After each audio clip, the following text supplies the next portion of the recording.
Welcome to Soul Journey Insight. നമ്മൾ എത്ര ആഗ്രഹിച്ചാലും ഈ 3 കാര്യങ്ങൾ ചെയ്തില്ല എന്നുണ്ടെങ്കിൽ നമ്മൾ ജീവിതത്തിൽ വിജയിക്കില്ല. വിജയിക്കുവാൻ ഈ 3 കാര്യങ്ങൾ നിർബന്ധമാണ്. ഒന്നാമത്തെ കാര്യം വ്യക്തമായ ലക്ഷ്യം. നമുക്ക് എന്താണ് വേണ്ടത് എന്നതിലുള്ള ക്ലാരിറ്റി വളരെ പ്രധാനമാണ്. രണ്ടാമത്തേതാണ് ഡിസിപ്ലിൻ. നമ്മളുടെ ലക്ഷ്യം നേടുവാൻ വേണ്ടി ചിട്ടയായ പരിശീലനം. മൂന്നാമത്തേത് കൺസിസ്റ്റൻസി.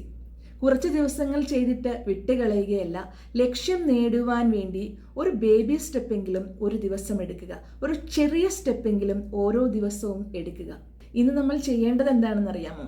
നമ്മുടെ ലക്ഷ്യത്തിന് ക്ലാരിറ്റി ഉണ്ടോ? അതിനു വേണ്ടിയുള്ള ഒരു ഡിസിപ്ലിൻ നമുക്കുണ്ടോ? നമ്മുടെ ലക്ഷ്യത്തിൽ എത്താൻ വേണ്ടിയിട്ടുള്ള ഏത് ചെറിയ സ്റ്റെപ്പാണ് ഇന്ന് നമ്മൾ എടുക്കുന്നത് എന്നും കൂടി പരിശോധിക്കുക. Life is A blessing.